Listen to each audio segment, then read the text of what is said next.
څه به که تاسو خیال کړی که نه د انټرنیټ د فیسبوکونه او د شي نه مینه ډېر شوي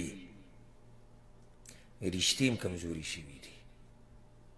څومره چې د فتنې او ګناهونه او د هر څه ډېرېږي نو شیطان ته لار کولاویږي، شیطان ته لار کولاوي. پوخا کم ځای کې د ټیویان او د ډیشونه او د انټرنیټ او د موبایل دا وي. اوس یو زنانه په کور کې فیسبوک چلوي، والعیاذ بالله والعیاذ بالله. مو سره په دې وي چې زنانه ته څه ضرورت دی چې فیسبوک چلوي؟ الا عند الضروره، الا عند الضروره، چې ضرورت یې بس صحیح ده. دین یې زده کوي، یو خاص ځای ګوري، یو خاص مسله ګوري، یو خاص ویب سایټ کولاوي، هغې نه سبق وایي، یو کتاب، یو دا جدا مسله ده.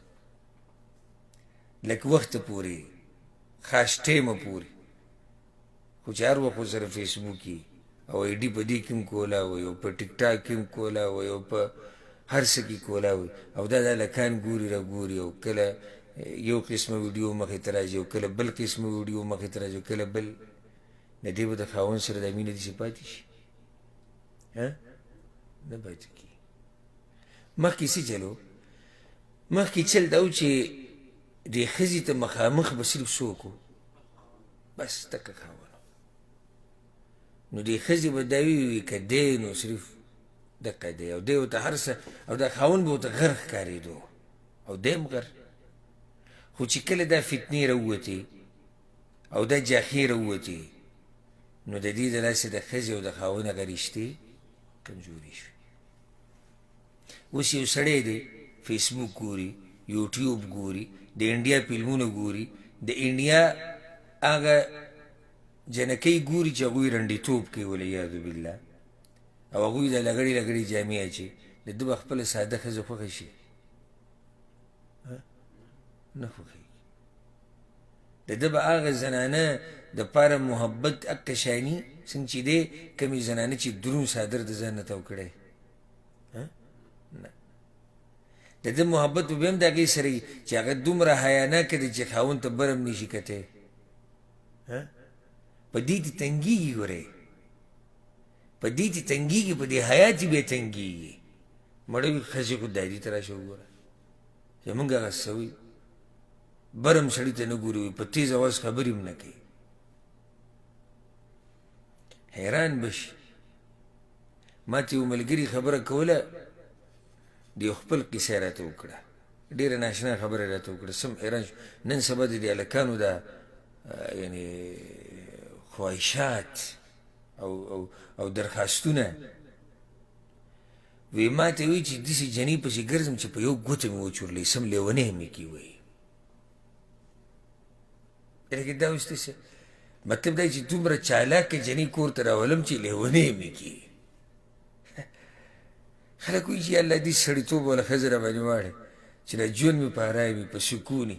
دی وایي چې داسې ښځه راولم چې په یو ګوته مې وایي داسې وچورلی وایي. مطلب دا دی چې لکه ده خو څه لیدلي دي که نه،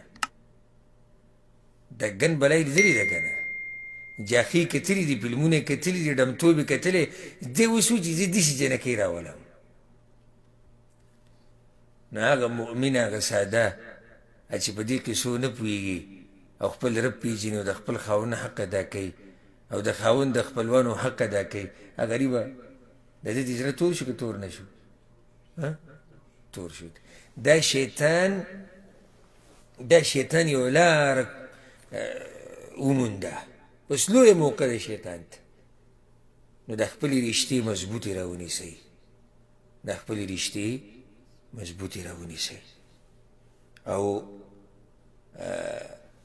شیطان چې د کومې وسوسې در اچوي د هغې نه ځان لرې ساتئ. او معمولي خبره باندې د ښځو سره مه ورانېږئ، او نه ښځو له پکار دی چې په معمولي خبره باندې خاوندانو سره وران شي. او که چېرته څه مسله رام شي نو د یو بل سره ګزاره پکار ده.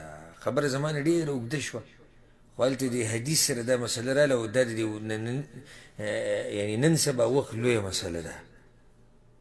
او زمونږ دا کوم مجالس چې دي د ایماني او علمي مجالس، د دې مقصد هم دقه دی، د معاشري اصلاح. لازم نه دی چې ما کوم موضوع شروع کړې ده چې هغه زه زر په لس منټه کې ختمه کړم. زما مقصد چې دلته ناست یم هغه دا دی چې زه د دې خپلې معاشرې، د خپلو پښتنو، د خپل قوم او د دې مسلمانانو اصلاح وکړم د الله په توفیق سره.